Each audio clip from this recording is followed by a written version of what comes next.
Tonight, we begin not with a battle, or a king, or a grand adventure, but with something far better for sleep.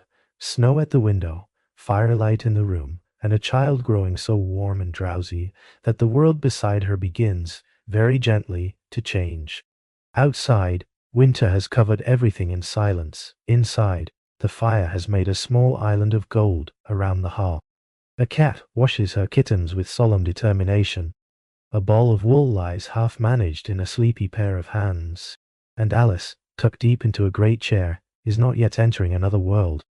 She is only hovering at its edge, in that soft and private hour when ordinary things begin to look as though they might be keeping a secret. This is how the night opens, not with danger, but with comfort so complete that even a mirror may begin to feel less like glass, and more like a door. Tonight, we begin not with a battle or a king or a grand adventure, but with something far better for sleep. Snow at the window, firelight in the room, and a child growing so warm and drowsy that the world beside her begins, very gently, to change. Outside, winter had covered everything in silence. Snow rested along the ledges and softened the sharp edges of the dark world beyond the panes. Roofs, branches, fences, and stones all seemed to have agreed to give up their hard outlines for the night. Nothing out there appeared urgent anymore. The whole landscape had gone pale, still, and distant, as if the cold had wrapped it carefully and laid it down to sleep. Inside, the fire had made a small island of gold around the hearth. Its glow moved across the room without hurry, touching the rug, the chair legs, the polished wood, the folds of fabric, and the patient bodies of cats near the warmth. It was the kind of firelight that did not merely brighten a room, but softened it. Even the shadows looked rounded and mild. Nothing in that little circle of warmth seemed capable of startling anyone. It was a place for quiet hands, lowered voices, and thoughts too sleepy to stand up straight. A mother cat was busy with the serious work of washing her kittens. She did it with the total conviction of someone who believed cleanliness was not a preference, but a law of nature. One kitten submitted with an air of injured patience. The other looked as though it had only just finished making trouble somewhere among the wool.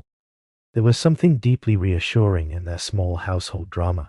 A paw pressing gently but firmly, soft fur put in order, a tail twitching, a blink in the firelight, the tiny persistence of creatures who belong completely to the room they are in. And nearby, folded into the deep comfort of a great armchair, sat Alice. Not yet a traveler, not yet a dreamer crossing thresholds, not yet the child who will pass from one kind of world into another.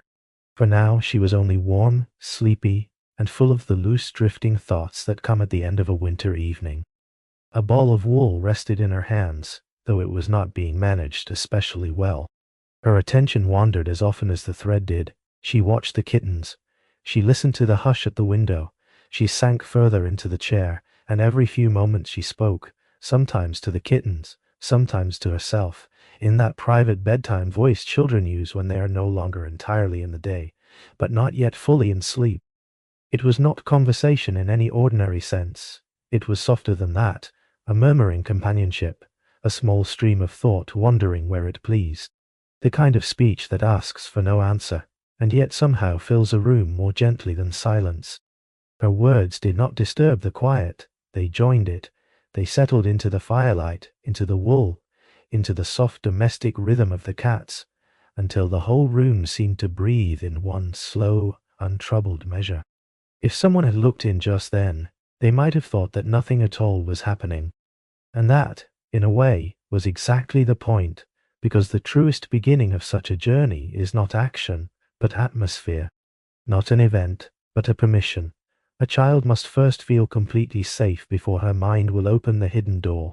She must be warm enough, sheltered enough, and unhurried enough that the ordinary world can begin to loosen at the edges without causing fear. That is the secret wealth of sleep stories, and the quiet gold at the center of them. Not the moment a strange thing appears, but the moment before it appears, when everything is still familiar, and yet somehow already leaning toward wonder. And for now, nothing in the room has to be solved, only noticed. The sleepy sound of snow against the window, the soft crackle at the hearth, the mild disorder of wool slipping through small fingers, the firm devotion of a cat who means to tidy the whole world, if given enough time. The child in the chair, held by warmth, by habit, by drowsiness, by the deep unspoken trust of evening indoors. This was the real threshold, not a road, not a gate, not a command to begin, only a hush, a glow, a child, a winter room, and that almost invisible shift when familiar things begin to look as though they might be keeping a secret. Because once a child grows warm enough and quiet enough, even a mirror may begin to seem less like glass than a door. The room did not become strange all at once. It remained warm and familiar and perfectly safe. The fire still breathed its soft red light across the hearth. The snow still whispered faintly at the panes. The kittens were still near at hand, one being tidied with great seriousness, the other never very far from a little mischief. The wool still rested in Alice's lap, though it had a way of slipping loose whenever her attention drifted elsewhere. And now her attention had begun to drift toward the looking-glass. Not in fear, not in any spirit of adventure, not yet, only in that gentle, drowsy way a child begins to wonder at things when the room has grown so quiet, and the evening so complete, that ordinary objects no longer seem entirely finished. The looking-glass had been in its place, all along, of course. It had reflected the fire, the chair, the shadows, the movement of small paws and shifting tails. But now it seemed to be doing a little more than that. It seemed to be keeping something back. Alice gazed at it, as children do when they are not trying to solve a mystery, only to live inside one for a while. And the thought came to her, not sharply, but softly, that perhaps the room beyond the mirror might truly be there. Not empty brightness, not a flat copy, a real room, a room with depth, with corners, with its own quiet life continuing just beyond the shining surface. The thought pleased her at once, because the room beyond, if it existed, did not need to be grand in order to be irresistible. In fact, it was better that way. A palace would have been too much for such an hour. A forest too sudden, a kingdom too loud, but another drawing room, lit by winter firelight, arranged in almost the same way as this one, and yet not quite the same, that was exactly the sort of mystery a sleepy mind could love without effort. So she began, in her gentle wandering way, to think about the details. If there were books there, perhaps they were very like the books in this room, bound in the same calm covers, resting on the same sorts of shelves, waiting to be opened in the same quiet way. And yet, if one looked at the pages, the print might run backward, as though every sentence had turned to face its own world instead of hers. The lines might seem almost readable, and then not. The words might look right from their own side of the glass, and wrong only from this one. That was the sort of thought that did not need an answer to be satisfying. It only needed a little room to wander in. Then there was the question of milk. A room that resembled home ought to contain certain comforts. A cup by the fire, a table near at hand, something warm, or mild, or simple enough to belong to evening. Alice liked to imagine that there was milk in the looking-glass room as there was in hers. But whether looking-glass milk would taste ordinary, or a little peculiar, or not be fit to drink at all, was another matter. That uncertainty delighted her. It gave the idea just enough difference to shimmer. And if there were a room, there must surely be more than one room. That thought widened everything, because once one begins imagining a real room beyond the glass, one cannot help imagining the spaces attached to it. A passage perhaps opening away into the house beyond. A hall disappearing at an angle, a turn in the wall, a door not visible from here, a staircase going somewhere slow and secret. In a child's mind, such things do not remain simple architecture for very long. They become invitations. A passage is never only a passage. It is the promise that the visible world is not all the world there is. And what drew Alice, most of all, was not the center of that imagined room, but the part she could not see. The little hidden section beyond the fireplace, that unseen corner seemed, to her, richer than anything plainly visible. One always trusts a hidden corner to contain the most interesting part of a room.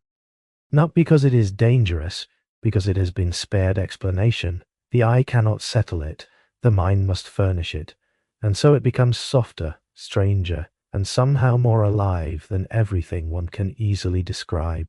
She liked to think there was a fire there too, The same winter blaze, perhaps, only turned the other way.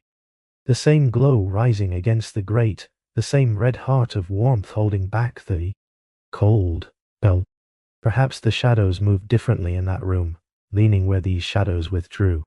Perhaps the leaning wall table stood on the opposite side. Perhaps the carpet pattern curled upon itself in reverse. Perhaps every object belonged exactly where it was, and yet felt faintly altered, as though the whole room had agreed to follow a logic that was almost, but not entirely, her own. This was the first true shape of the looking-glass world. Not wildness, not peril, not the thrill of falling into some unknown kingdom. It came first as home made slightly uncertain, home repeated with a difference, home tilted so gently that the heart did not tighten, but leaned closer. The strange world resembled the ordinary one, before it ever began to surpass it.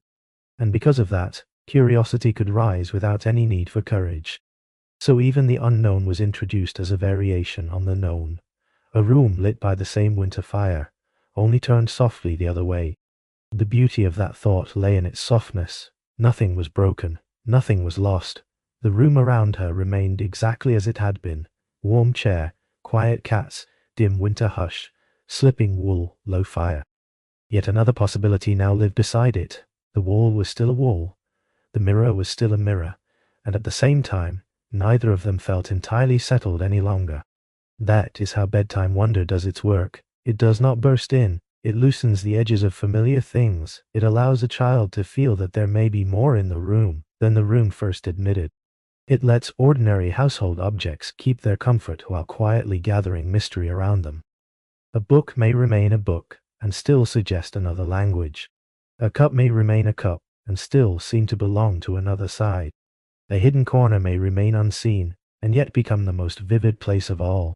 Alice did not need to move yet. It was enough to sit very still and look and think. Enough to imagine that a house might possess a second interior, one turned delicately upon the axis of glass. Enough to believe that another room might be waiting in silence, arranged with the same winter calm, and holding the same firelight, and keeping the same evening hour, only in its own reversed and secret fashion. And when strangeness first arrives dressed in the clothes of familiarity, the crossing into it feels almost natural. The glass did not break. It did not crack beneath her hand, or ring like something struck, or hold itself stiffly between one world and another.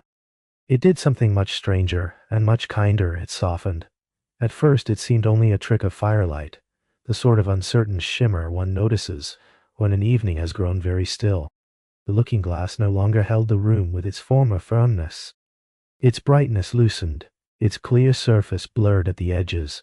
What had been flat and polished a moment before now seemed light as gauze, as if the mirror had forgotten how to be glass, and had decided instead to become something finer, thinner, and far more yielding. Alice looked at it with that open, unguarded attention children possess when wonder arrives in exactly the right tone. She did not recoil. The room behind her was too warm for fear, the hour too drowsy for alarm. The soft red fire still glowed at the hearth. The snow still whispered beyond the panes. The whole evening seemed to approve of what was happening, as though this, too, belonged naturally to winter, to silence, to the last golden stretch of wakefulness before a dream. So she climbed toward it, not with a rush, not as though she were chasing adventure, more as if she were following the next thought in a train of thoughts that had already carried her this far. She leaned closer. The silvery surface gave way before her without protest. It was like touching cool mist that remembered, faintly, that it had once been solid. It brushed her skin and parted around her. There was no shock in it, no cold resistance, only the curious sensation that one thing had become another, and that what had seemed impossible a minute ago now asked almost nothing of her at all. Then she was through, so easily in fact, that the crossing hardly felt like a crossing. One moment she belonged to the old room, with its armchair and fire and wool and cats. The next, she had slipped beyond the silver softness and found herself standing in the room on the other side, as lightly as if she had passed through a hanging veil. And the first thing she wanted to know was not whether she had performed a miracle. It was whether the room was warm. That is the wisdom of a sleepy child, and the wisdom of a sleep story too. Grand impossibilities may open before us, but comfort still asks the first question. Alice turned at once toward the fireplace, and it pleased her deeply to find that there was a fire there as well. Not a dim imitation, not some ghostly reflection of flame, a real fire, living and steady, casting its own glow into the room. That mattered more than any marvel. It meant the place beyond the glass had not welcomed her with emptiness. It had welcomed her with warmth. Only then did she begin to look more closely. The room resembled the old one enough to steady her. That was its first kindness, but it did not take long to see that everything here obeyed a slightly altered order. Familiar things remained familiar, only for a moment before some little peculiarity slipped into view. The clock did not merely mark the hour, it seemed to possess a face more lively than a clock had any right to possess. The ornaments and objects near the hearth were not still in the ordinary manner of household things. The whole room carried that delicate sensation of being near home, and yet just beyond it, as though the world had copied itself, and then, at the last moment, changed its mind about several details. Nothing in this unsettled her much, because the crossing had taught her how to receive the impossible. If one could pass through a mirror without pain, without struggle, without even the drama of a shattered surface, then one could also accept a room that behaved a little differently from the room one had left behind. The new laws of this place did not arrive as commands. They arrived as quiet facts. They asked only to be noticed. There is no violence in the crossing, only the curious ease with which one world yields to another. That was the true marvel of it, not simply that the boundary had been crossed, but that it had yielded so gently. The story did not wrench Alice from safety. It carried safety with her. Firelight remained firelight. A room remained a room. She had not fallen into chaos. She had entered another version of order, one dreamy enough to accept her at once. And once she had looked at the fire, and the clock, and the small strange arrangements of the room, another discovery waited for her. The room beyond the mirror was not empty. It was occupied, in its own quiet way, not by crowds, nor by anything rushing toward her, but by a life already in progress. The stillness here was not dead stillness. It was the kind that belongs to a world keeping its own counsel, a world in which even the smallest figures might already be obeying rules of their own. And because the room beyond the mirror is not empty, Alice's first discovery is that even the chessmen have begun to live by their own quiet laws. At first, Alice thought the room beyond the mirror had changed only in the broadest ways. The fire was real, the air was warm, the furniture stood in its places with that faintly altered look peculiar to a world that resembled home while quietly refusing to be the same as home.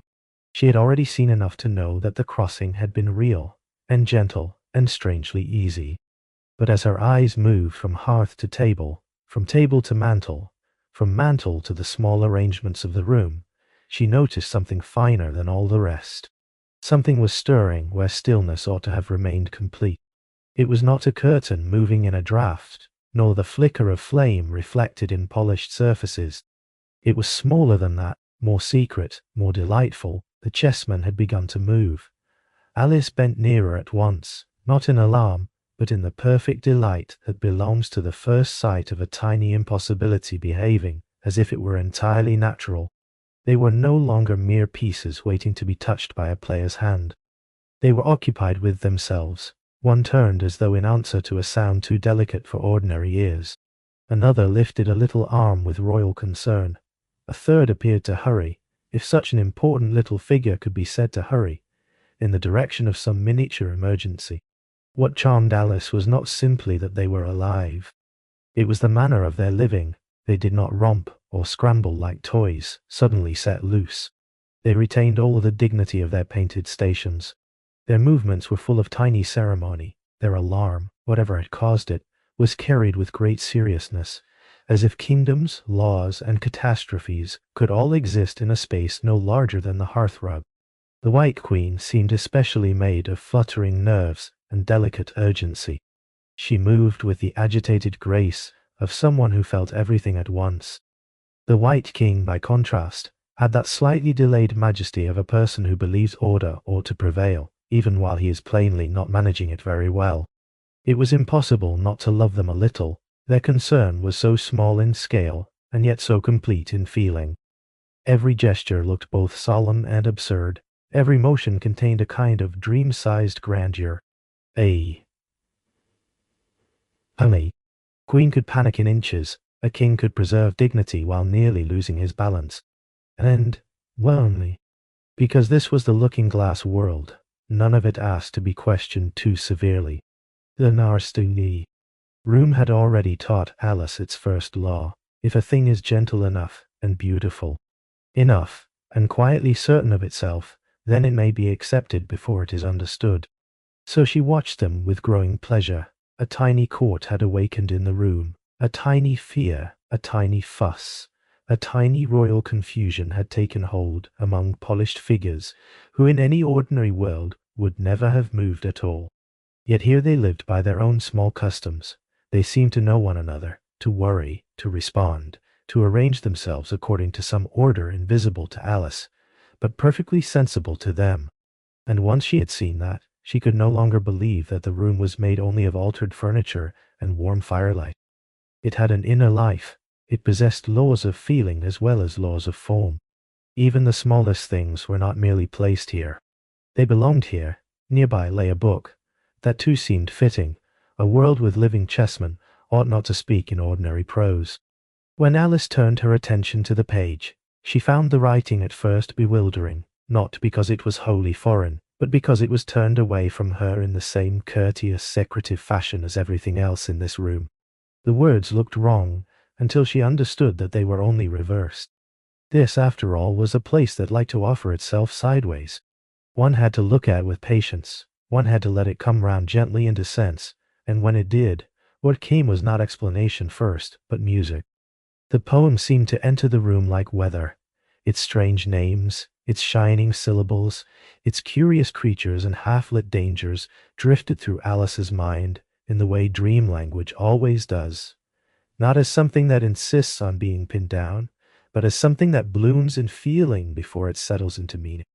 It was beautiful without being clear. It was vivid without becoming harsh. Its sounds carried shapes inside them, and those shapes carried moods, and those moods were enough. One did not need to understand every word to feel the poem opening. That was its enchantment. It gave the mind images before definitions, woods before maps, creatures before categories, motion before explanation. It suggested distance, strangeness, and glittering danger, yet somehow did so without breaking the quiet spell of the room. Even what seemed perilous in the poem remained dream peril, softened by rhythm, held at a little distance, transformed into something more like atmosphere than threat. The world behind the mirror did not merely contain wonders. It spoke in a logic where sound, image, and emotion arrived before explanation. And perhaps that is why it felt so dreamlike, because nothing demanded full understanding in order to be felt. That is one of the deepest comforts of this world, and of sleep stories like it. No one is examined here. No one is forced to solve everything before moving on. Alice does not have to master the poem to receive it. She does not have to command the tiny court in order to delight in it. She may simply stand in the room, warmed by the fire, while language, movement, and mystery pass softly through her. By now, her thoughts were no longer moving in the straight lines of waking logic. They had begun to drift in the rhythm of the looking-glass world itself, where a queen may tremble in miniature, a king may wobble with dignity, and a poem may fill the head with wonder long before it yields anything like certainty. Meaning here was not absent. It was only slower, softer, and less urgent than in the ordinary world. It arrived like firelight on polished wood, like snow against distant panes, like a feeling one recognizes before one can name. So with her mind already softened by mirrored language, Alice turns toward the garden, where even the flowers have awakened into speech. When Alice stepped out from the room and into the garden, the world opened like a page turned into light. The air was clearer here, cooler than the fireside room, yet not in the least severe. It carried that bright, washed stillness that often belongs to dream gardens, where every path seems neatly considered and every bed of flowers arranged with more intention than wildness. The colors were fresh without being sharp. The leaves held themselves as if they knew they were being looked at. And the whole place had a curious awake feeling, as though it had long since begun its day, and only now noticed that Alice had joined it. At first, she only felt observed. That was the odd sensation, not danger, not welcome. Exactly. Simply the unmistakable impression that the garden was not a passive thing. It was looking back, petals turned where petals ought to have remained still. One bloom seemed to angle itself toward her. Another held itself with a composure that looked remarkably like judgment. A cluster of smaller flowers gave the impression of whispering before any voice could actually be heard. Then, little by little, the whispering became real. The flowers were speaking, and what made it so charming was not only that they could talk, but the way they talked. Not like oracles, not like solemn spirits of the earth, not like anything ancient or grand enough to make the heart tighten. They talked like people already accustomed to living near one another. Like neighbors in a narrow street, like a circle of personalities long established in their own opinions, habits, alliances, and little resentments. One flower spoke as though beauty had placed it permanently above contradiction. Another seemed to enjoy finding fault before being asked. A third had the brisk tone of someone who liked to settle matters by speaking louder than everyone else. The smaller blossoms were the most restless. They had that quick communal manner of creatures who always seem to be saying the same thing at once, not because they agree perfectly, but because they cannot bear to be left out of agreement. Their remarks came in bursts, their judgments fluttered and overlapped. They seemed delighted by the chance to be part of any conversation, especially if it involved examining someone new. And since Alice was quite certainly someone new, she found herself received less as a guest than as a topic. It amused her more than it troubled her, because even their criticism felt faintly domestic. They noticed color, shape, bearing, whether one had the proper look, whether one stood correctly, whether one seemed clever or merely presentable, or perhaps not quite finished. It was all wonderfully petty in the most harmless way. Their world, Alice began to understand, was not merely alive. It was social, entirely social. Every flower appeared already to hold a place in some tiny and invisible structure of esteem. That was the deeper charm of the garden, not simply that flowers could speak, but that they spoke from within a society already in motion. They had preferences before Alice arrived, standards before Alice appeared, a tone with one another, a rhythm of interruption, correction, approval, annoyance, vanity, and casual dismissal. The garden was not waiting to come alive for her. It had been alive all along. She had only just become capable of hearing it, and once that became clear, the strangeness of talking flowers softened almost at once. It turned into observation. Alice no longer had to marvel every second that blossoms possessed voices. Instead, she could listen to the differences among them. One bloom seemed vain in a serene and unshakable way, as though admiration were simply the natural climate in which it had always lived. Another carried itself with a trim severity, ready to identify shortcomings wherever they appeared. The smaller ones chattered, as if chatter were itself a kind of blooming. Even their silences felt expressive, the brief pauses of creatures preparing to begin again. There was something oddly tender in all this, because the flowers, for all their vanity and commentary, were not monstrous. They were only dream versions of familiar social life. Give enough voices to any little community, and surely some would preen, some would judge, some would interrupt, some would form a chorus, and some would merely enjoy being noticed. The garden had taken ordinary human behavior and planted it among petals. Even in a garden of talking blooms, the surprise softens quickly into observation. That is what makes the scene so easy to rest inside. The impossible reveals itself, then almost immediately becomes livable. The listener is not asked to stay astonished, only attentive. The miracle becomes a pattern. The pattern becomes company, and the company, however odd, soon feels as though it has always been there. Alice could feel that pattern settling around her now. The room behind the mirror had offered tiny royalty in mirrored language. The garden offered another version of the same law. Every new thing in this world was both strange and somehow already known.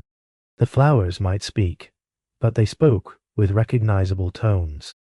They might bloom, but they also fussed, admired, complained, and formed themselves into little societies of opinion. Wonder here never arrived alone. It always carried some familiar domestic truth inside it. And beyond the flowers stood the figure who gave the whole bright landscape its structure, the Red Queen already moving, as if the country itself had been laid out like a game. The Red Queen did not simply appear in the garden, she seemed to gather the whole place into her meaning. Among the flowers, all had been chatter, vanity, interruption, and the small social weather of petals, with opinions. But the moment Alice stood before the Red Queen, the garden acquired another quality altogether. It became arranged, it became directional, it became, in some quiet and unmistakable way, governed. The Queen carried certainty around her like an atmosphere. She did not ask the world what it was. She moved as if she had known all along. Alice felt that at once the flowers had amused her. The Queen reorganized her. She was brisk without warmth, exact without apology, and so entirely sure of her own relation to the country that Alice could only follow where her presence seemed to lead. There are figures in dreams who do not need to explain themselves because the dream has already explained them in advance. The Red Queen was such a figure. She stood not merely as a person in the landscape, but as a principle of it. Her very manner suggested that the paths, the hedges, the turns in the ground, and even the strange laws of movement here all belonged to some pattern she never once doubted. So when Alice went with her, it did not feel like choosing. It felt like being brought into order. They moved toward a rise in the land, not grand enough to be a mountain, but high enough to offer perspective. And from there, as Alice looked outward, the whole country altered in a single quiet stroke. What had seemed merely a pleasant odd world of garden beds and paths was revealed as something far more deliberate. The brooks cut across the land with the neatness of boundaries. The hedges divided the ground into intervals. The green itself seemed measured. It was not just countryside. It was a chessboard country. The recognition came with a thrill so clean and bright that it did not disturb the calm of the scene. If anything, it deepened it. The pieces in the room, the miniature royalties, the flowers with their settled little society, the governing certainty of the Red Queen, suddenly they belonged to one another.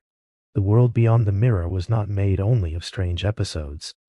It had a design, it had structure, it had squares to cross, ranks to pass through, positions to inhabit. Alice looked over it with that particular kind of wonder only children and dreamers know, wonder sharpened by pattern. A mysterious thing is lovely. A mysterious thing with rules is irresistible. And then came the even greater realization. This country was not only to be looked at, she might belong inside it, not as a visitor standing politely outside the game, but as part of the game itself. The thought changed everything. It turned the landscape from scenery into destiny. The divided ground below was no longer just beautiful and curious. It had become a path. The Red Queen naturally treated this as the most ordinary fact in the world. That was part of her power. Nothing astonished her. She did not linger over the revelation, because to her, the pattern needed no unveiling. It simply existed. Alice, on the other hand, felt the dream settling into a new shape around her. Until now, one wonder had followed another with lovely unpredictability. But here, on the rise, with the country laid out like a board below, and the Queen standing as if she herself were one of its oldest laws, the journey acquired direction. Then, almost before the thought had finished forming, they were running. There had been no real warning of it, no long preparation, no dramatic signal. The Red Queen simply moved, and Alice moved with her, and in another breath they were hurrying forward with all the force they could manage. The Queen ran with astonishing composure, as if speed itself were merely another form of correctness. Alice, beside her, could only try to keep up. The sensation was immediate. Wind at the face, ground beneath the feet, breath shortening, legs working harder than thought, the rush and effort of genuine speed. And yet, as she ran, Alice began to notice something so strange that it softened even the strain of it into wonder. Nothing was changing place. The trees were where they had been. The ground seemed to remain itself. The hedges did not slip behind in the proper way. The view did not unfold as running usually makes a view unfold. Everything gave the impression of movement and stillness at once, as though the country had entered into the run and kept pace with it, preserving the same position no matter how fiercely one hurried. Alice ran harder. Surely now they must have advanced. Surely now some distance must have been gained. The effort in her body was too real for the result to be nothing. But the looking-glass world was not interested in ordinary bargain. It accepted speed without promising arrival. It received exertion, and returned the same tree, the same ground, the same astonishing fact of being somehow where one had already been. This was not frightening. It was too perfectly impossible for that. Instead, it produced the particular delight that only a nursery paradox can produce.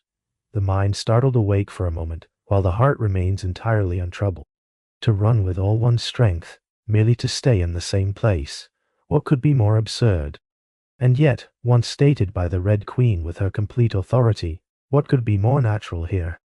That was the operating truth of the country.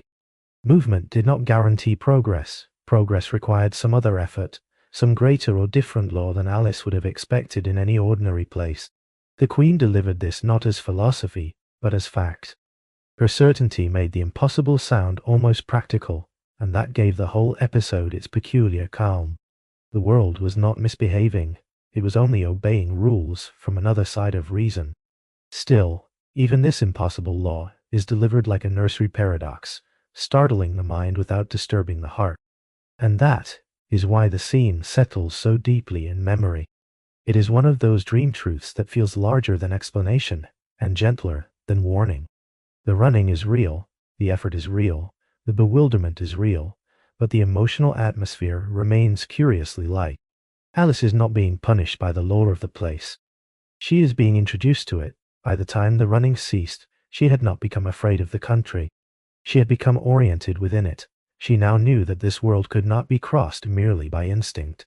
That distance here would be measured by stranger terms. That the board beneath the landscape was not decorative, but governing. The dream had shifted from wandering marvel to organized passage. And then came the naming of her part in it. She was to be a pawn. It was exactly right, not yet a queen, not yet the commanding presence that sees the whole board at once.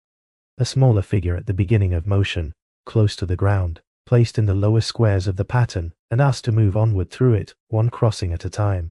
In that role there was humility, but there was also promise. A pawn exists near the start of transformation.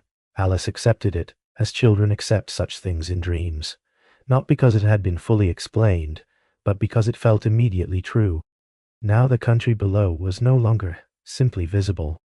It was ahead of her, the brooks, the squares, the measured distances, the odd inhabitants of each region. These would not merely decorate the dream.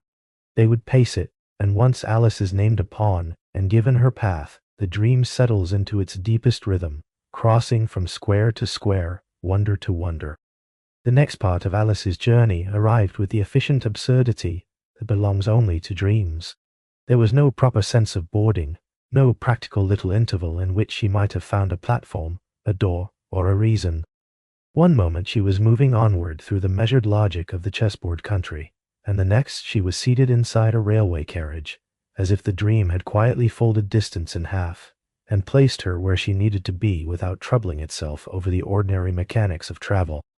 The carriage was already full. That perhaps was the first thing that made it feel dreamlike in the most immediate way. Alice had not entered it, so much as found herself already included in its arrangements, among passengers who behaved as if she ought to understand everything at once. There were windows, seats, corners, hats, elbows, parcels, and the stiff little nearness that belongs to train compartments.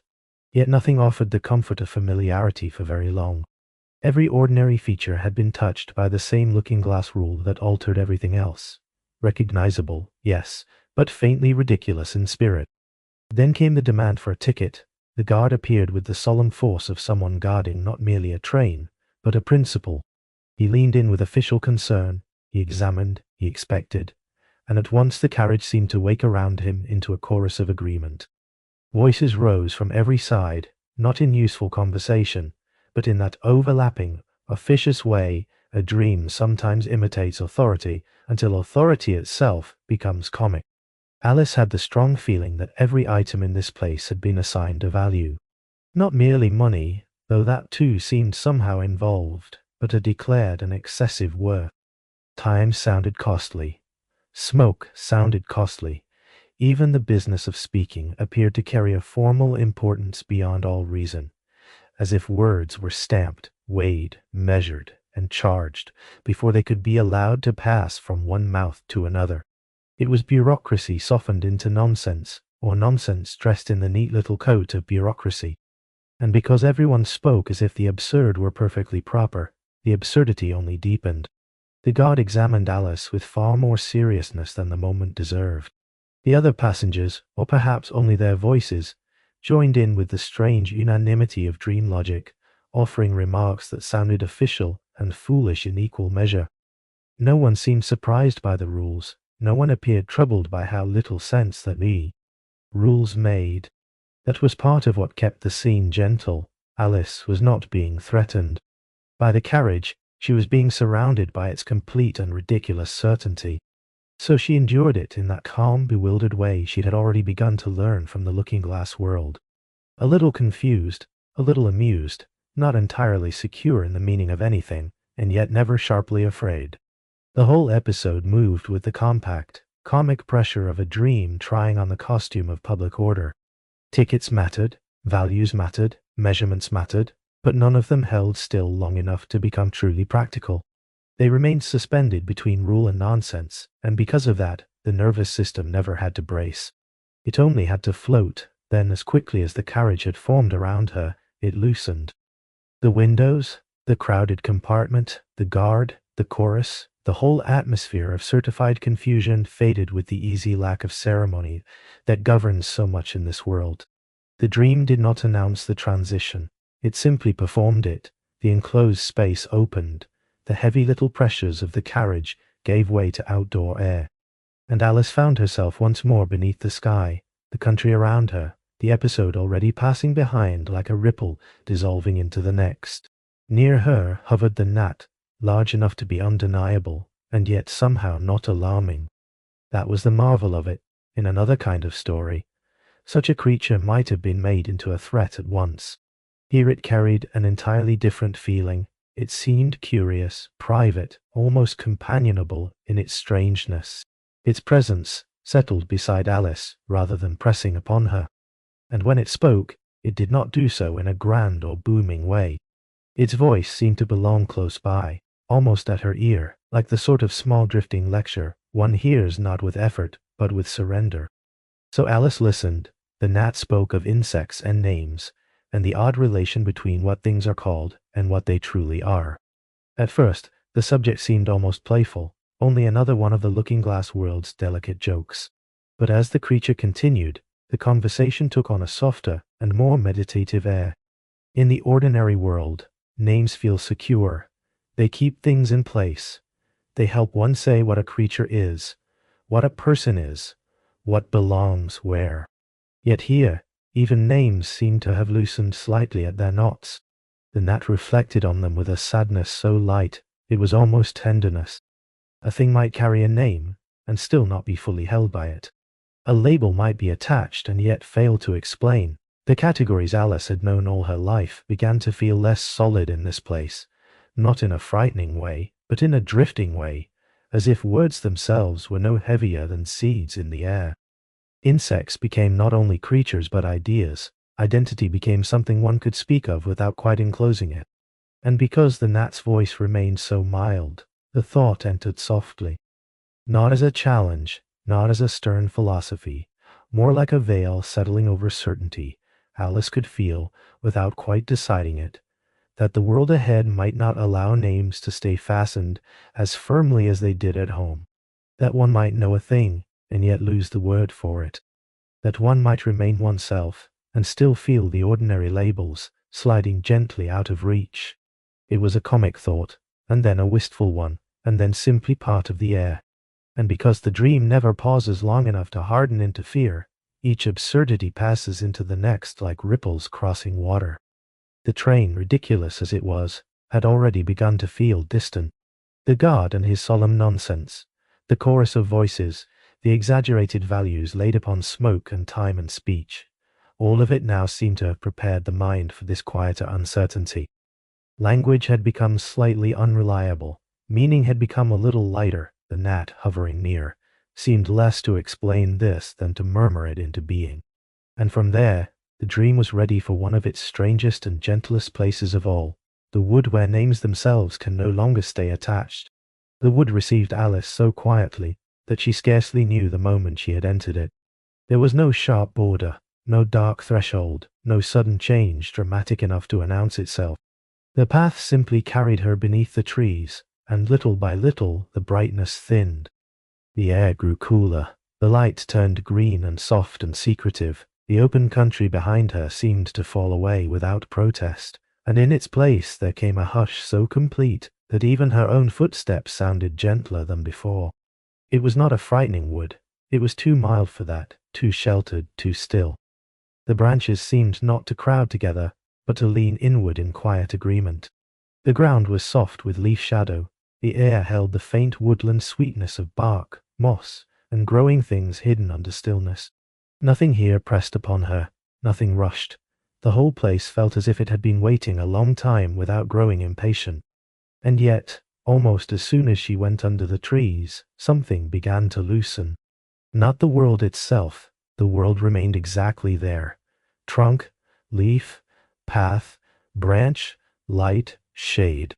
What loosened was the set of words by which such things are usually held in place. Alice looked around her, and found that the names did not come as they should. A tree was still before her, fully itself, but the word for it hovered somewhere just beyond easy reach. The same happened with the path, and the leaves, and the quiet green roof of branches overhead. She knew what she saw, she simply could not fasten language to it with its usual quick certainty. The feeling was strange, but not alarming. It was less like forgetting, and more like drifting a little way beyond the ordinary edge of speech. The world had not become less real, because the names had fallen away. If anything, it had become more immediate. The trees stood there in their full presence, no longer half covered by the familiar labels that usually arrive the instant one sees them. The wood did not erase things, it only removed the little verbal handles by which the mind so often carries them. And then, softer still, came the oddest loss of all. Alice found she could not quite remember her own name. Not with panic, not with a blow, not in the sharp way of waking distress. It simply slipped beyond her, as the names of the other things had slipped. She was still herself. She felt no confusion about being alive, or walking, or seeing, or feeling. But the particular word by which she was called in the ordinary world no longer settled in her mind. The name had gone light, the self remained, so she went on quietly, no longer trying too hard to pull everything back into order. That was the gentlest thing she could have done, and the wood seemed to approve of it. The hush around her deepened, the path curved softly under the branches. Somewhere in the stillness a small creature moved.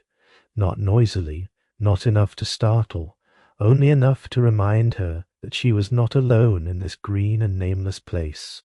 Then she saw the fawn. It stood there with such innocence that it seemed less like a new event than like part of the wood becoming visible. Its body was slight, its eyes wide and dark and perfectly clear, its whole being touched with the delicacy of something not yet fully taught to fear. It looked at Alice, and Alice looked at it, and because neither of them had the names by which the ordinary world separates one thing from another, there was nothing at first to divide them. That was the tenderness of the meeting, not that a child had met a woodland creature, not even that they stood calmly in one another's company, but that for a little while they were free of category. No human child, no fawn, no predator, no stranger, no set of learned distinctions stepping in to organize the moment. There was only nearness, gentleness, and the untroubled recognition of one living thing beside another. So Alice put her arm around the fawn's neck, and together they walked on beneath the trees. It was a small companionship, and a perfect one. They did not need many gestures. They did not need speech. They moved side by side with the kind of trust that belongs only to very young creatures, or very old dreams. The fawn did not shrink from her. Alice did not question the peace of it. The path went quietly before them. The branches kept their hush above, and in that cool green interval, the world seemed freed from all the harder arrangements by which life is usually sorted in name. But for one brief stretch beneath the trees, they walked together in a kind of nameless peace. That is what gives the scene its ache, because peace of that kind can last only as long as recognition sleeps. The wood does not keep its spell forever. Gradually, the trees began to thin. The light widened. The world opened itself again, and as it opened, names came back with it, not harshly. Not all at once, they returned the way morning returns to a room, by degrees, until one realizes that everything has resumed its familiar shape. The words began to fasten themselves again to path and leaf and branch, and at last, Alice felt her own name return to her too, settling into place as though it had merely been waiting at the edge of the wood. She knew herself again, and in the same instant, the fawn knew her as well. Not as a companion in namelessness, but as a human child. The change was immediate, and complete. It did not need anger, it did not need drama, it needed only recognition. So, old differences rose quietly back into power. Whatever softness had allowed them to walk together, whatever innocence had existed before name and kind returned, could not survive the ordinary truth of what each was. The fawn gave a start, sudden and graceful, and then it fled, swift as light moving through leaves, gone almost before sadness had time to form itself. Alice was left alone among the thinning trees, not heartbroken, only touched by that mild and dreamlike melancholy that follows things too delicate to last. The peace had been real, so had the parting. For a few moments the wood had made a gentler world, one in which names no longer stood between beings and told them how to belong to one another. And then, just as quietly, it had given the named world back. Still, something of the hush remained, the coolness under the branches, the feel of walking beside another creature in complete gentleness. The strange comfort of existing, however briefly, before identity had tightened into form again. It was one of those moments a dream lays very softly in the mind, so that only later does one understand how sad and lovely it was. The dream does not stay in one feeling for long, however, and out of that softness, Alice comes suddenly upon two figures who seem almost made of repetition itself. It was as if Alice had stepped, not merely onto another path, but into a nursery rhyme that had been waiting all this time for her to catch up with it. The two little figures stood together so exactly that they seemed less like companions than like an echo made solid. Round where they should have been round, solemn where they should have been solemn, and absurd with the complete seriousness of beings who had never once doubted their own importance. They occupied the place as though they had always belonged to it. Alice felt, the instant she saw them, that they could not properly be met one at a time. They were a pair in the deepest possible sense. One implied the other, one repeated the other, one completed the music the other had already begun. Even before they spoke, they seemed arranged by rhythm. And once they did speak, the rhythm only deepened. Their conversation did not move forward so much as circle. A statement became an answer before it had settled into being a statement. A correction arrived before the original point had been allowed to live. One brother turned a thought, the other turned it again, and between them the whole business of speaking became less like logic and more like a game played with exact and careful repetition. Their certainty did not make sense stronger, it made nonsense smoother. Alice listened in that mild, patient way one must listen to such creatures. Not too closely, or the pattern would tighten into fatigue. Not too loosely, or the peculiar charm would disappear. They had the air of boys who had long ago turned contradiction into ritual and ritual into companionship. Even their disagreements seemed choreographed. One could imagine them continuing in this way forever, saying almost the same thing in almost the same tone, while the world around them rocked gently to the old nursery measure. There was something faintly dance-like in them, not only in the way they moved, though that too mattered, but in the way they held a shared tempo. Their minds seemed to proceed by paired steps, assertion, contradiction, repetition, reversal. It was comic, but the comedy came cushioned. Nothing in them struck sharply. Their absurdity was padded with childhood, rounded by rhyme, softened by the fact that they seemed to inhabit their own circular speech as naturally as birds inhabit air. So when they drew Alice into their pattern, it did not feel like being argued with. It felt like being folded briefly into a tune, and within that tune came another, the tale of the walrus and the carpenter. It drifted into the moment, as smaller dream stories often do, not as a full change of subject, but as a story already floating nearby, waiting for someone to notice it. There were little oysters, and persuasion, and a shore bright with invitation, and the sly sadness of being led somewhere under the promise of company. Alice did not receive it as a hard warning at this depth of the dream. Nothing was quite hard enough for that. Instead, it arrived like a polished toy with a sorrow hidden inside it. Bright, memorable, slightly sad, and set gently before her, as though she were not expected to resolve it, only to feel it pass through. Then the rhythm changed, not violently, simply enough that Alice felt the air of the scene grow a little quieter.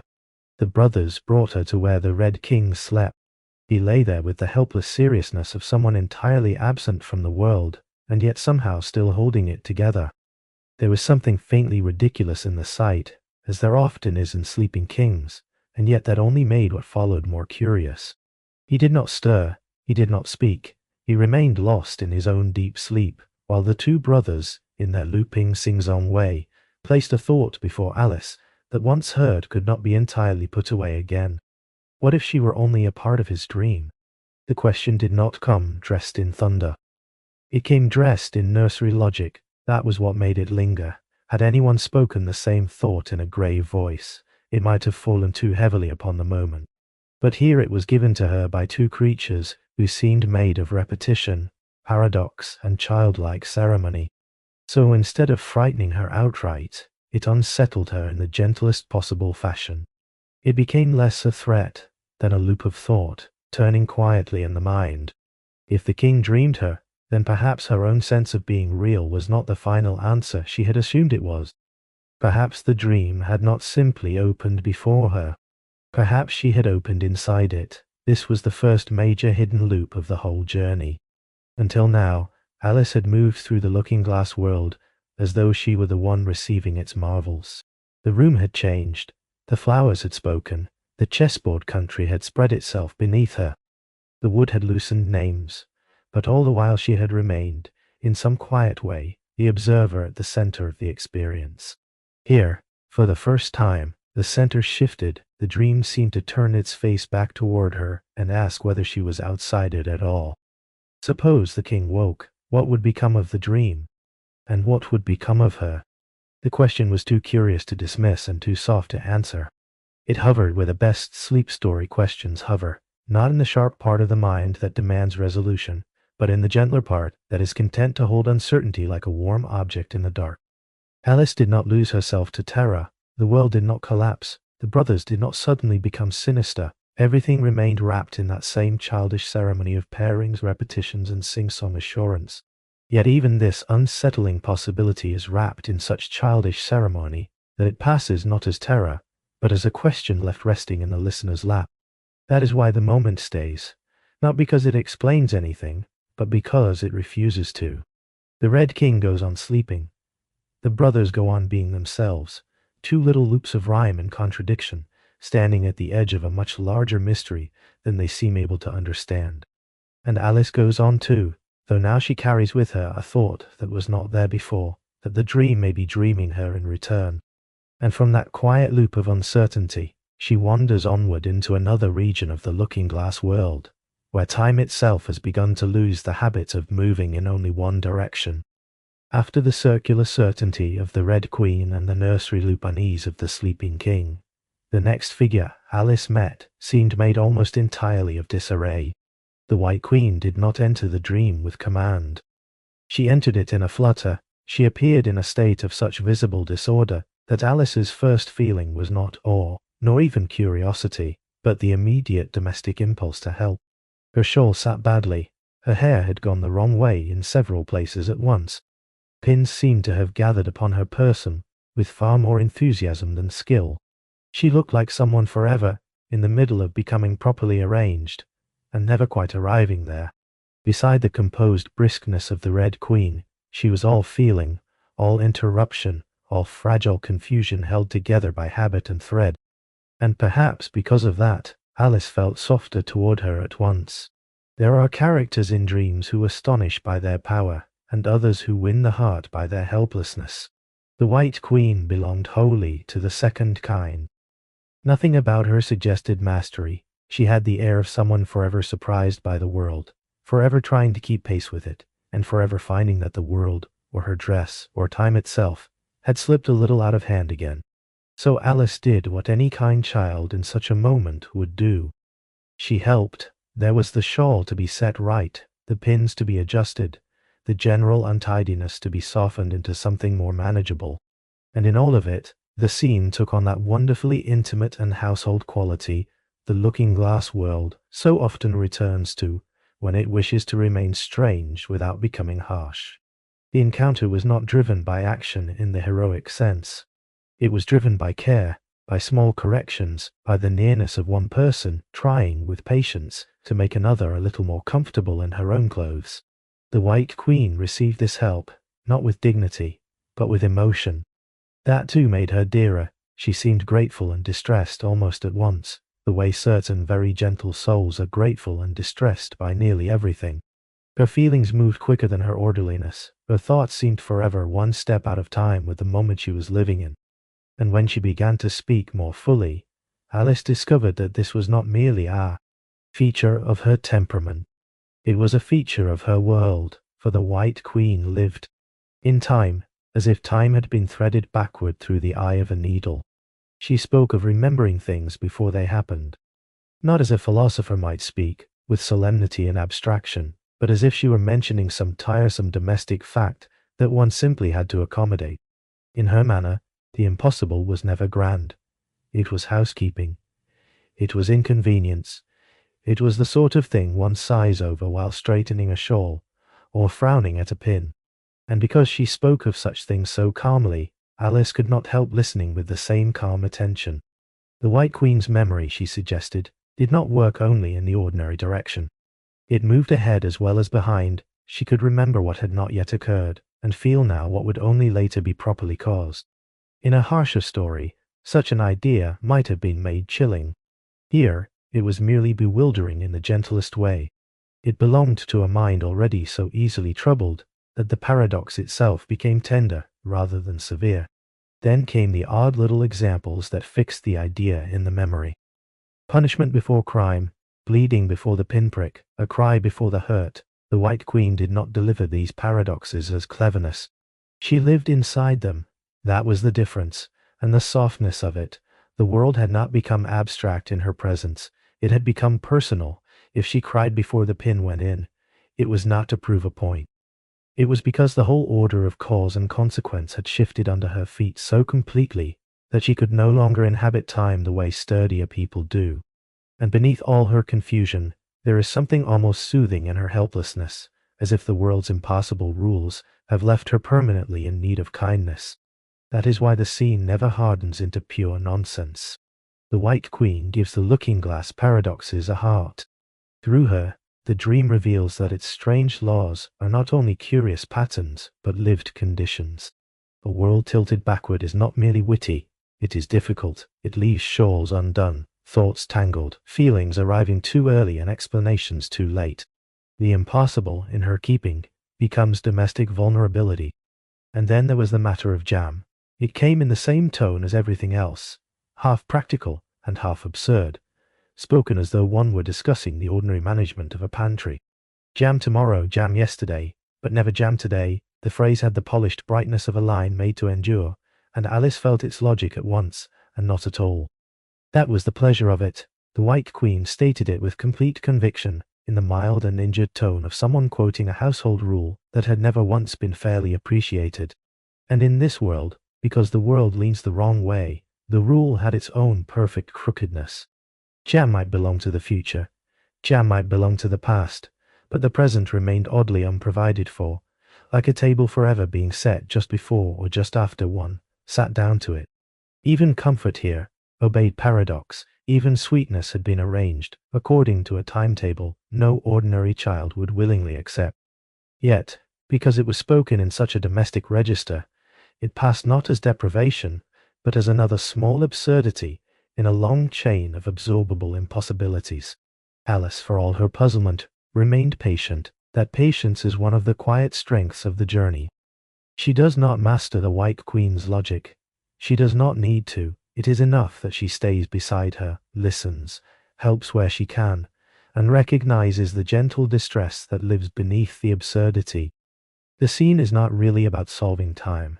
It is about caring for someone who has been made permanently vulnerable by living inside a world where effect may arrive before cause, and expectation may be more painful than event.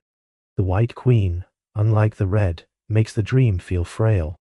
She is not a law of the country, she is one of its casualties, though in the mildest and most lovable sense. Her confusion, her emotional quickness, her untidiness, her backward memory, her forever imperfect arrangement of herself and her belongings, all of it gives the strange world a softer face. The looking-glass rules do not only amuse, they unsettle the small tender lives trying to continue under them. And because of that, Alice's kindness matters here more than cleverness ever could. For a little while, the dream pauses in care, in shawls adjusted, pins straightened, tears anticipated, and impossible domestic facts accepted with as much grace as can be managed. It is a delicate pause, almost a lull inside the larger journey, full of affectionate puzzlement, and the peculiar comfort that comes from helping someone who cannot quite help herself. From there, reality loosens again, and what looked like a queen becomes a sheep, what looked like a wood becomes a shop, and what looked like a shop becomes water. After the White Queen and all her backwards confusions, the dream loosened once more and slipped sideways into a place that felt smaller, dimmer, and stranger in a softer way. Alice found herself in a little shop. It was dark at first, though not unpleasantly so, the sort of dimness that belongs to old shelves, narrow spaces, and objects that seemed to have been waiting a very long time to be noticed. The shop was full, or at least it gave every impression of being full. Shelves rose on either side, crowded with things that ought to have invited attention. Boxes, jars, bundles, little gleams of something useful or beautiful just at the edge of sight. And yet, whenever Alice fixed her eyes upon any one object and tried to make it properly stay, it slipped away from certainty. That was the oddest part. Nothing quite held still beneath direct attention. A thing that looked bright and promising from the corner of her eye would turn vague when she faced it. Something that seemed plainly there on one shelf would a moment later appear to have gone up higher, or sideways, or nowhere she could easily reach. The shop did not deny its contents. It only kept them just beyond possession, as though its true business was not selling but eluding. Behind the counter sat the sheep. She knitted with that complete and practical absorption some creatures possess, as though she had long ago decided that the world may shift, vanish, rearrange itself, and lean into absurdity as much as it pleased, while she herself would go on calmly making row after row. Her needles moved, her eyes lifted now and then. Her manner suggested no surprise at Alice, nor much concern either. She seemed to belong to the shop in the deepest possible way, not because she explained it, but because she accepted its strangeness without wasting a thought on it. Alice tried, as anyone would, to make sense of the place. She looked along the shelves, she tried to choose, she tried to understand what was near and what was far, what was for sale and what was merely passing through appearance. But the shop kept slipping from her in the same gentle way a dream slips whenever one tries to grip it too firmly. Even the ordinary idea of buying something became awkward here, softened into uncertainty. An object could be named, perhaps, but not easily secured. One might think one had found it, and then discover it had moved just beyond intention. Then, with no greater warning than the dream usually gives, the shop became a boat. There was no jolt in the change, no break. The counter, the shelves, the dim little space, the sheep with her knitting, all of it seemed simply to lean into another form, until Alice found herself seated in a narrow boat upon dark water, with the sheep still there beside her, as if nothing at all had happened except that the world had remembered its next shape. The river moved slowly. Its banks rose high and quiet on either side, green and still, and close enough to turn the whole passage into something hushed and enclosed, like drifting through a corridor made of summer. The water was not easy beneath the oars. It held them with a kind of sleepy resistance, as if even rowing must be done here in the rhythm of dreams, not briskly, not sharply, but with effort softened by repetition. Each pull seemed to take a little more from Alice than it should have, and yet the boat glided on with that gentle inevitability which makes river scenes so deeply suited to sleep. Everything here was sensation before meaning. The touch of the oar, the slow pressure of water, the dark gleam below, the bank sliding by, the little boat carrying its small company forward without haste. And then, most lovely of all, the rushes. They grew along the edges in pale, delicate clusters, rising out of the water with that fresh and tender beauty only things half reachable seemed to possess. Alice leaned toward them at once. They were too graceful to ignore, too softly inviting not to desire. She wanted them not as trophies, but as one wants any beautiful thing glimpsed in passing, simply to hold it for a little while and bring some part of its loveliness nearer. So she reached, again and again. The prettiest rushes seemed always just beyond her fingers. The boat drifted, the water resisted, the stems trembled at the edge of reach. Now one cluster came near enough to tempt her, only for a lovelier one to appear a little farther on. It was as though beauty here preferred to remain in motion, asking not to be possessed too quickly. And because the whole river had entered that musical, repetitive rhythm of oar and drift and leaning and reaching, the scene became less like action than like a lullaby made of effort. At last, she gathered some. Their scent was soft, their color light against her hands. A moment they seemed entirely worth the reaching, entirely worth the patient little ache of desiring. What the river kept putting just beyond her. Yet dream beauty has its own law, the loveliest. Things are often most lovely while still half out of grasp. Once the rushes lay in the boat, once they had been chosen and brought near, they began almost at once to lose the brightness that had called to her from the water's edge. They faded gently, not into ugliness, only into something less vivid than they had been before. Their freshness thinned, their enchantment quieted, they became, like so many dream treasures, dearer in memory than in possession. The emotional truth of the passage lay there, not in loss exactly, but in transience, in the way beauty often seems richest, while still just ahead of the hand. In the way the dream allows one to reach, and even to gather, but reminds one softly that some things are most themselves in longing, in approach, in the tender space before they are fully had. And even when the rushes fade, the softness of reaching for them remains.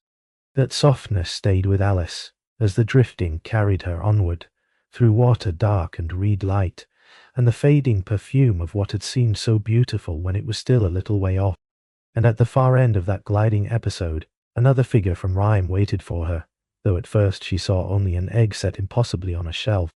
At first, Alice saw only an egg. It stood at a little distance, in such an unlikely position, that the sight of it seemed to belong naturally to the looking-glass world, and nowhere else.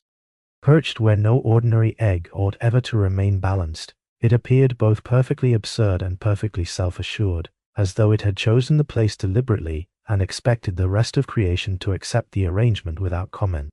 The longer Alice looked, the less it resembled a mere egg, and the more it seemed to gather expression into itself. A curve became a cheek, a mark became an eye, a line became a mouth set in advance against insult. And before the transformation had quite finished, the face had already decided to be offended. It was Humpty Dumpty. He did not so much begin the conversation as take possession of it. Even before Alice had properly settled into his presence, he gave the impression of someone who believed the whole business of meeting belonged, by right, to him. He sat high, round, and precarious, but with such astonishing self-importance that the danger of his position seemed secondary to the grandeur of his opinion. His very shape appeared to have entered into partnership with his personality. He was all edge and fullness at once, all vulnerability and vanity, all pomp compressed into a form that ought, by ordinary reason, to have inspired concern before authority. Yet authority was exactly what he projected. Alice, who had already learned by now that the creatures of this country carried their absurdities like titles, addressed him as gently as she could. But gentleness was not exactly what he wanted. What he wanted was proper recognition. Names mattered to him. Appearances mattered. The relation between what a thing was called and what it ought to signify mattered perhaps more than anything else in the world. So the exchange moved quickly from simple introduction into one of the looking-glass country's favorite territories, the unstable kingdom of words. Humpty Dumpty did not discuss language as if it were a shared tool. He handled it like private property. That was what made him so ridiculous and so difficult to forget.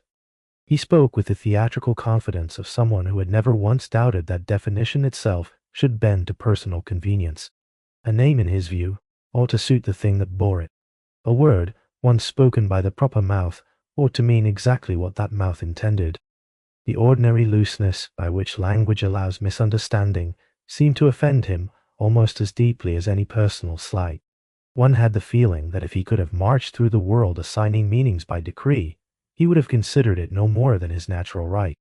And because he delivered these ideas with such immense round arrogance, they settled in the mind with unusual force. Alice could not quite agree with him, and yet she could not help listening. That was one of Humpty Dumpty's gifts. He was pompous enough to amuse, unreasonable enough to irritate, and precise enough to compel attention. Even when he was absurd in memorable shapes. The argument wandered through names and forms, through the grand significance he attached to his own person, through the sort of affront a careless remark could cause, through distinctions so minute and so solemnly guarded that they became comic by their very insistence. A thing worn at the neck was not to be mistaken for anything else. A present was not just a present if it belonged to the vast and excellent category of an unbirthday present. Every little matter of speech, sequence, or naming became under his care both overblown and oddly convincing. The business of the cravat seemed especially dear to him, not because cloth itself mattered so much, but because naming it correctly mattered. To mistake one thing for another in such a case was not merely careless. It was an injury to order. Alice could feel, beneath his vanity, the deeper pattern of the looking-glass country stirring again. A world in which language did not quietly describe reality from the outside, but helped create the terms by which reality would be lived. If the wrong word attached itself to the wrong object, then the object had, in some curious way, been mishandled. Then came the unbirthday presents. This notion delighted him exactly because it allowed arithmetic, vanity, and language to cooperate in his favor. A birthday came once, an unbirthday came nearly all the rest of the year. By this cheerful distortion, he turned rarity into poverty and excess into privilege. The logic was crooked, but not weak. Alice could follow it well enough to see why it pleased him. He took visible satisfaction in ideas that enlarged his claim on the world. A single birthday was ordinary. Hundreds of unbirthdays were richness. It was the sort of reasoning that transforms nonsense into a kind of ceremonial triumph. But all these were only the outer rings of the encounter. At the center stood his grandest conviction of all, that words mean what he chooses them to mean. He did not speak it timidly. He did not offer it as a speculation or a jest. He spoke it with complete, almost regal certainty, as though the question had never been whether language belonged to common usage, but only who possessed the rank to command it. When he used a word, it meant precisely what he intended it to mean, neither more nor less. Meaning in his mouth became an act of will that was the hidden structure beneath so much of the country's nonsense. Power here belonged not only to crowns, squares, or positions on the board. It belonged to whoever could control naming, definition, and sequence. The Red Queen had controlled movement by certainty. The White Queen had suffered beneath time's reversal.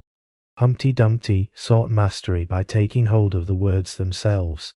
If he could command what a word meant, he could command how the conversation was permitted to proceed. He could decide not only what had been said, but what saying itself was allowed to do. Alice felt the force of that, even while resisting it, because part of what made Humpty Dumpty so compelling was that he took something already half true and pushed it into absurdity. Words are slippery, meanings do shift, tone alters everything. Power often does lie with the one who names first and loudest. The looking-glass country simply rounded this truth into a theatrical shape and perched it on a wall. Humpty Dumpty became the caricature of verbal authority, and in caricature the principle showed itself more clearly than in ordinary life. Still, because his arrogance is so round and theatrical, even his tyranny arrives softened by absurdity. That softness mattered. Had he been colder, he might have grown oppressive. Had he been wiser, he might have grown heavy, but his pomposity was too self-displayingly foolish to do much harm to the dream's atmosphere. He remained ridiculous, even at his most commanding. One could be annoyed with him, and still feel the slight sleepy pleasure of hearing such opinions spoken aloud in so solemn and impossible a form.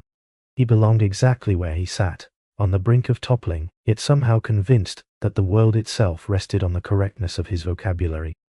Alice left him with no final resolution. He had not clarified the country so much as sharpened its instability. After him, every word in the looking-glass world seemed a little looser than before. Every definition a little more subject to whim, tone, authority, and accident. Meaning no longer felt like a fixed floor beneath the feet. It felt hinged, movable, capable of tilting under the pressure of the next strong personality who happened to seize it. And that made what followed seem perfectly natural. For once words themselves had begun to wobble, it was no surprise that the country should answer with another spectacle, louder and stranger, as though noise were the next shape language took when it stopped pretending to stay still. By the time Alice left Humpty Dumpty on his narrow wall, the dream had widened around her once again. Until now, so much of the looking-glass country had come to her in close and curious forms. A room with living chessmen, a garden full of opinionated flowers, a wood where names fell softly away, a wall where words themselves had begun to loosen at the hinges. But here the air changed. The world no longer felt private, it felt public. The ground ahead seemed full of movement, report, and expectation, as if Alice had wandered out of small dream chambers and into a larger pageant already underway. There were soldiers first. They came in uncertain numbers, and with no very alarming force, more like the beginnings of a procession than the onset of a war. They moved with a kind of ceremonial disorder, as though they had been summoned by something old and important, without being told exactly how important it was supposed to look. Their presence made the country seem more inhabited than before. This was no longer only a landscape of episodes. It was a place with spectators, attendants, messengers, and old public habits of excitement. Then came the king, and with him the sense that all this activity belonged to a story older than the moment itself. He did not seem entirely master of the spectacle around him. In fact, he seemed almost smaller than the role he was asked to fill, as though kingship here consisted partly in sitting at the center of an old ceremonial confusion, and trying to look as if one had expected it. Reports reached him, messengers came and went, announcements seemed to gather around him with more solemnity than clarity. The whole scene had the comfortable absurdity of a public ritual repeated so often that even its confusion had become traditional. And somewhere within that widening stir there was talk of a fight for the crown. The lion and the unicorn were at it again. That was how it felt. Not a new quarrel bursting into life, but an old one returning to its appointed place. The phrase carried the polish of repetition. It sounded less like urgent news than like the reopening of a familiar song.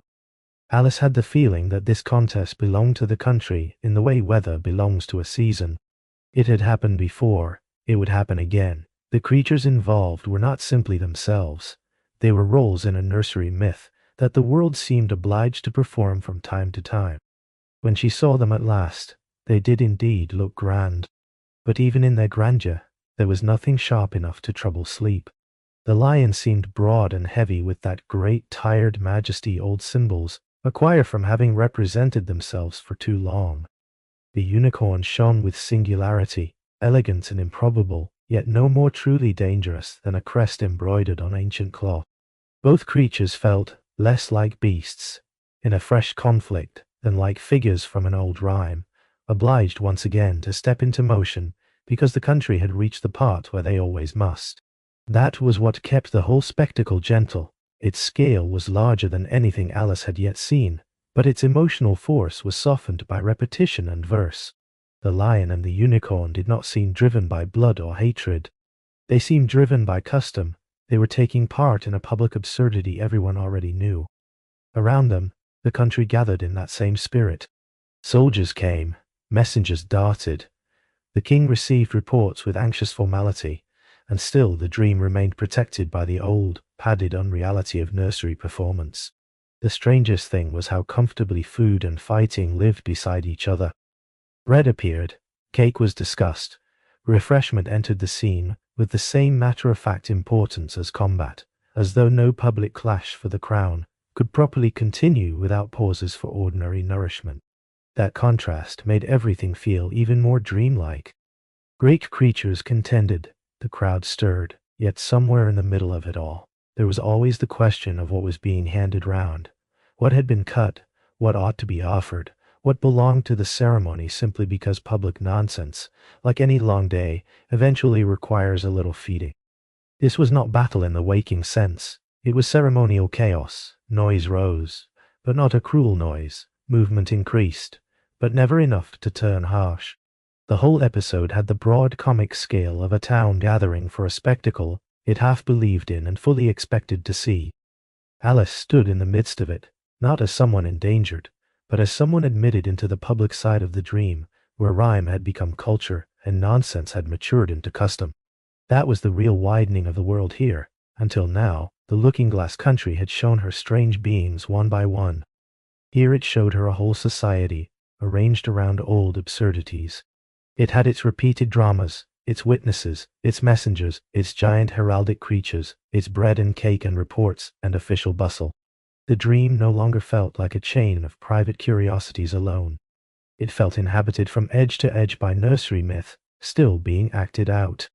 And even here, in the largest commotion so far, everything remains protected by the gentle unreality of rhyme. That protection mattered. Without it, the scene might have become merely noisy. With it, the whole public spectacle stayed buoyant, comic, and oddly sleepy in its grandeur. The lion and unicorn could contend, the soldiers could gather, the king could fret, and yet the listener was never asked to brace. Everything remained, held inside the old songlight of the place, where even conflict arrives rounded at the edges, and carried by repetition rather than threat. The dream had now expanded as far outward as it needed to go. It had shown Alice not only rooms and woods and conversations, but a larger country made of public myth, a world in which old rhymes walked about, wearing crowns, horns, paws, and official messages. And because it had widened itself so fully, it was ready now to answer breadth with tenderness, noise with companionship, spectacle with something quieter and stranger and kind. Out of all that ceremonial confusion, the dream prepares the one companion, gentle enough to turn it inward again. The white knight came into Alice's journey, not with the shine of triumph, but with the gentle confusion of someone trying very hard to be useful. After the broad public commotion of the lion and the unicorn, after soldiers, messengers, cake, and all the ceremonial noise of the country, at its most outward and inhabited, the dream narrowed again into something quieter, closer, and more intimate. And into that quieter space rode a figure who did not seem made for conquest at all. He seemed made, instead, for earnest effort, for good intentions, for the sort of clumsy rescue that wins the heart, not because it is graceful, but because it is sincere. Alice liked him almost at once. That was partly because he was not grand in the way the others had been. He had no queenly certainty, no royal fuss, no theatrical command of words. Whatever dignity he possessed was soft, accidental, and always in danger of tipping sideways. He had come, yes, to be her rescuer, but he carried rescue itself in such an awkward fashion that it could never become frightening. The very first impression he gave was not of force, but of balance perpetually at risk. He sat upon his horse as though horse and rider had never fully agreed on the terms of their arrangement. There was armor, certainly, but it did not fit him with the polished inevitability one expects in stories of knights. It seemed worn, rather than inhabited, adjusted, rather than mastered, as if each piece had been fastened on with excellent intentions, and only partial success. His horse stood under an assortment of contrivances that made the whole image seem less like a martial figure than a traveling collection of earnest ideas. There was always with him the sense that the boundary between equipment and experiment had long ago been lost, and this only made him dearer, because the White Knight was not ridiculous in the bright domineering way of Humpty Dumpty, nor in the repetitive way of Tweedledum and Tweedledee. His absurdity was entirely bound up with gentleness. He believed in his inventions, he valued them, he explained them with grave seriousness, and yet everything about them suggested a soul so busy trying to anticipate every difficulty that he had made a little cloud of harmless nonsense around himself. There was the box, for instance. It hung where it ought not quite to have hung, with the air of an invention that had made perfect sense at the moment of conception, and had since become merely part of his identity. He had reasons for it, of course. He had reasons for all things. His world was full of ingenious arrangements meant to improve comfort, solve practical problems, or prevent difficulties that no one else would ever have thought likely enough to require preventing. That was his special mode of existence, to live as though life were one long sequence of inconveniences waiting to be met by devices of touching improbability. Then, there was the beehive, and the mousetrap, and all the other little burdens, attachments, straps, and thoughtful absurdities that crowded his horse and person like evidence of a mind perpetually inventing, without ever pausing to simplify. Each object had its purpose, and each purpose had been arrived at by that same soft and crooked line of reasoning that made him so unmistakably himself. He did not speak of these things with any self-mockery. He presented them as a person presents the useful contents of a well-packed bag. Yet the more carefully he explained them, the more Alice could feel the dream settling into a different emotional key. This was not a scene of clever paradox, it was a scene of kindness wearing foolishness like a coat. Even his repeated falling from the horse did not break the spell. If anything, it deepened it. Again and again he lost the proper arrangement of himself and the animal beneath him. Again and again he slipped, tipped, or descended in some manner less than intended.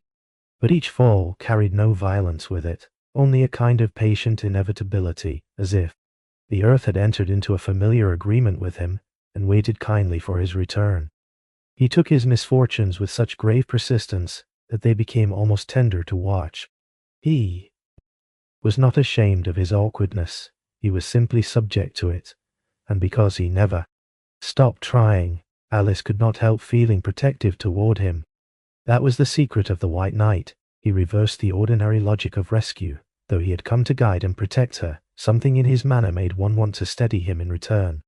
He remained every inch the knight in intention, but intention in him had passed through such gentleness that it emerged less as heroism than as care. His seriousness never hardened into pride. His inventions never became vanity. His clumsiness never spoiled his dignity, because the dignity itself came not from competence, but from sincerity. He meant well in every direction. Even his conversation had that quality. He spoke as though all thoughts deserved a fair hearing, even the least practical of them. He wondered aloud, he explained, he demonstrated, he lived among his ideas as kindly people live among their garden tools and old letters, not because each item is perfect, but because each has been part of a long and well-meant effort to get through the world with gentleness intact. Alice could feel, in his company, the whole tone of the dream softening. The looking-glass country had shown her strangeness, wit, structure, pageantry, loops of dream logic, and whole societies arranged around polished absurdity. But in the White Knight, it showed her something else entirely. It showed her goodness without brilliance, kindness without command, a soul that did not master the world, and did not wish to. A soul that merely moved through it with patient seriousness, making odd inventions, falling off horses, and continuing to believe, against all evidence, that helpfulness was a practical art. Then the light began to lower. That mattered more than any single word, as they went on together. The day seemed to soften around them. The air changed. The brightness that had filled so many earlier episodes thinned into something mellower, something touched with evening. Shadows lengthened. The edges of things grew gentler. The whole country appeared to pause in order to make room for the passage that was coming. For this was not merely another encounter. This was the settling place of the long journey. When at last the knight began his song, nothing in the moment felt like interruption. It did not arrive as a comic number inserted between events. It arrived as the natural deepening of all the quiet tenderness that had already gathered around him. The strange earnestness of his inventions, the repeated falling, the soft foolish dignity, the mild blue gaze with which he regarded the world, all of it now gathered itself into music. Alice listened. The tune came through the evening with that peculiar half-melancholy softness some songs possess in dreams, where the meaning seems both near and far, and the feeling reaches the heart before one can say precisely why. There was something faintly old about it, faintly lonely, faintly amused, and yet none of those words was enough.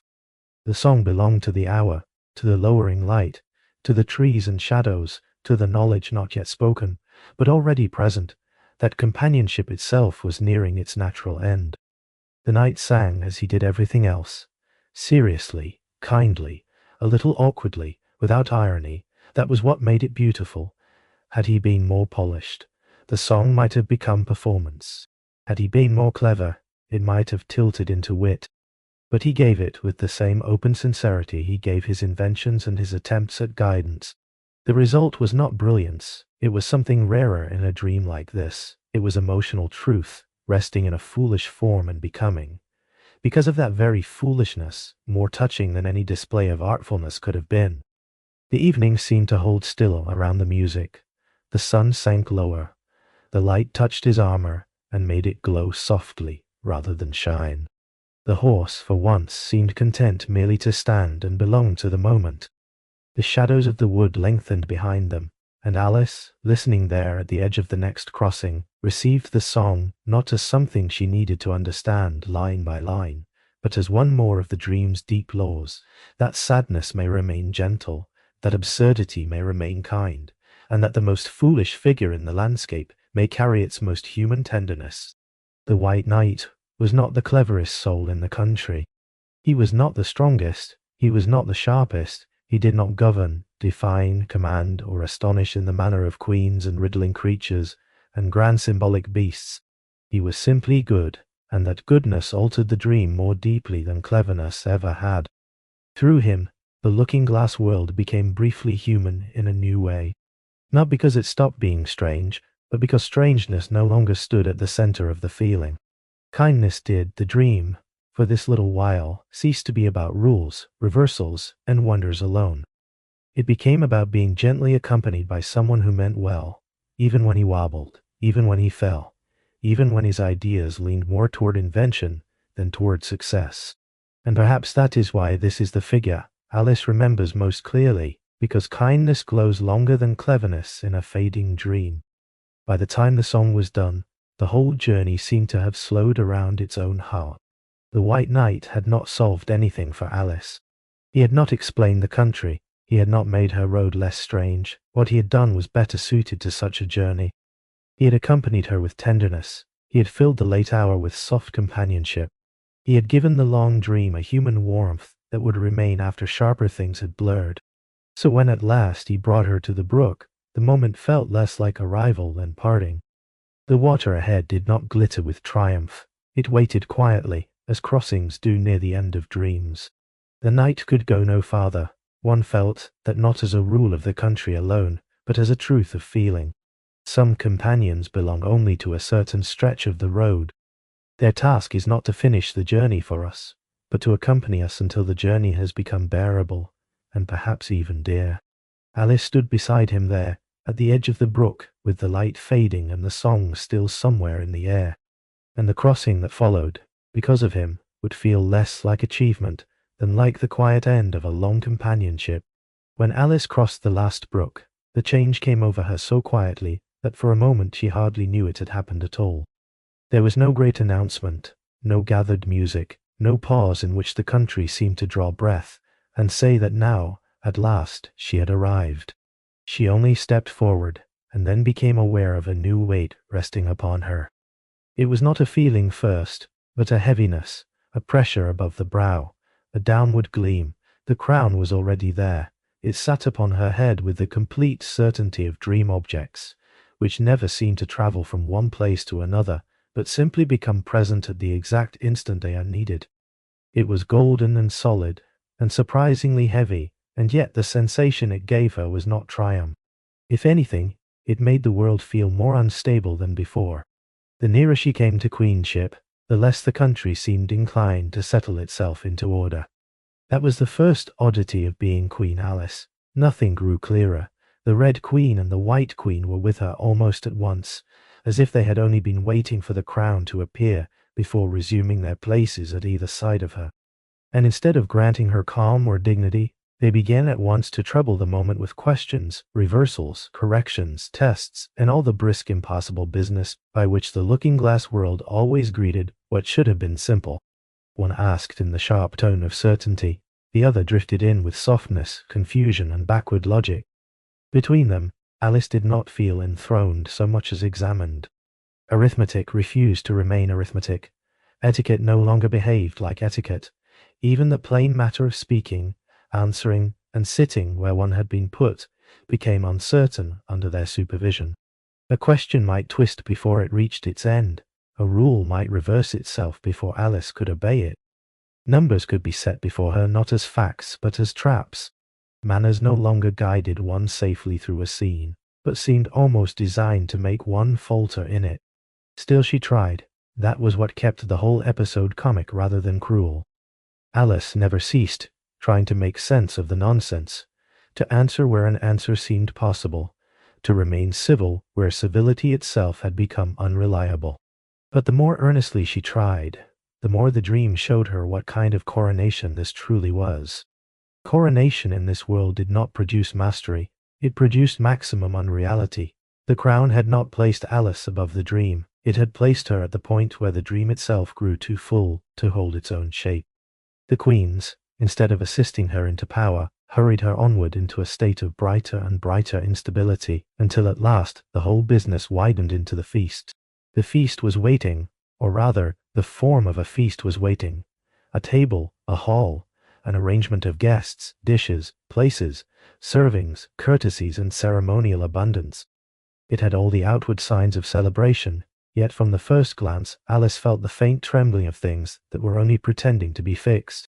The table seemed too long, the company too strange, the arrangement too complete. Everything had the look of a dream trying very hard to become formal and finding, in the effort, that form itself was beginning to slip. At first the instability was almost playful. A dish seemed too aware of itself. A course arrived with more personality than food should ever possess. The etiquette of serving became another small trap of reversed logic. One scarcely had time to understand what was before it altered in meaning, or scale, or speech. The food itself no longer wished to remain merely food. It began to answer back. The guests seemed less like guests than like fragments of dream society, each only partly anchored to the feast, and partly already sliding towards some other, stranger shape.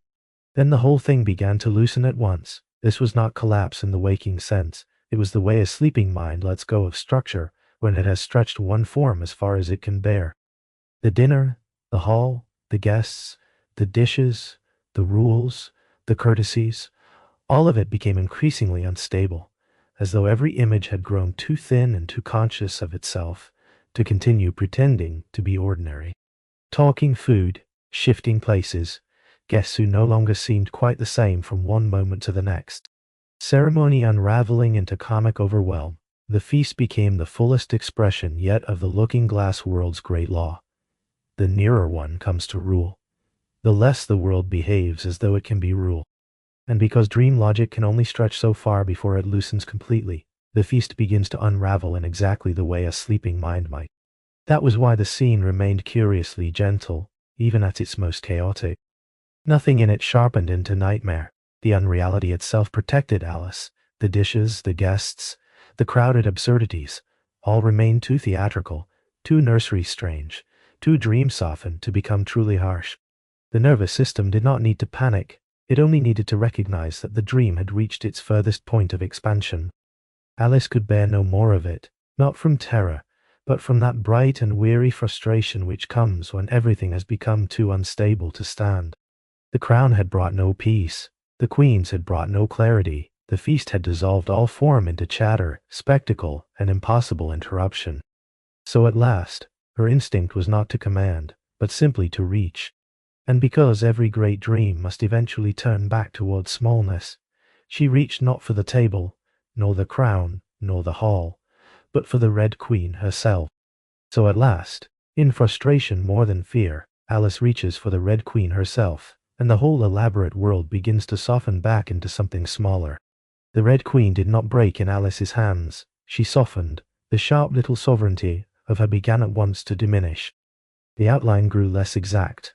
The hard brightness of queenliness gave way to something rounder, warmer, and infinitely more familiar. She seemed to shrink by degrees, though in a dream one can never say exactly how such changes happen. What had been command became softness. What had been vivid authority became fur. What had been one of the governing presences of the whole country now gave itself back to the smaller world from which all the dream had first unfolded. And there at last was the kitten, not a queen, Not a principal, not a ruler of the board, only the little creature again, and with that return, the whole looking-glass world folded inward. The hall, the feast, the guests, the queens, the crown, the long chessboard country, the flowers, the wood, the song, the lion and the unicorn, the white knight, all of it receded with the same gentle inevitability that had first brought it into being. Alice found herself once more upon the hearth-rug, in the room, near the fire, among the kittens and the chess pieces, with the winter evening gathered safely around her. The room had not changed. The fire still gave off its red and golden warmth. The familiar objects sat where familiar objects ought to sit. The kittens remained kittens. The chessmen were only chessmen again, small and still and silent on the table. Outside, the night still leaned in at the window. Inside, everything had returned to its first domestic hush. And yet, nothing was entirely ordinary, because when a dream of that kind ends, it does not leave the waking room unchanged. It leaves it deeper. The old chair, the fire, the rug, the quiet, all seemed now to hold another country folded invisibly inside them, as though the room Alice had always known had admitted, for one long drifting interval, that it possessed another life behind it. She held the kitten, and thought, not in a sharp or wakeful way, not as if she meant to solve anything before sleep could reclaim her. Her thoughts moved drowsily, as thoughts do when they are half wrapped in memory and half in warmth. The dream had ended, yes, but it had not ended by explaining itself. It had simply returned her here, to the room where it had begun, and left one question still turning very softly in her mind. Who had dreamed it? Had she dreamed the Red King? Or had the Red King dreamed her? That was the final hidden loop, and it remained as gentle as it was unanswerable. The thought did not strike her as an intellectual puzzle. It rested in her like a small and curious weight, light enough to carry, too deep to set down. If she had dreamed the king, then the whole looking-glass world belonged to the long golden drift of her own mind. But if the king had dreamed her, then she herself had been part of another dream all along, as delicate and uncertain as any of the other creatures she had met there. She did not decide, that mattered. The true ending was not waking, but uncertainty. The dream was over, and yet it had not been dismissed. The world had come back into its ordinary shapes, and yet those shapes now seemed to contain a softness they had not revealed before.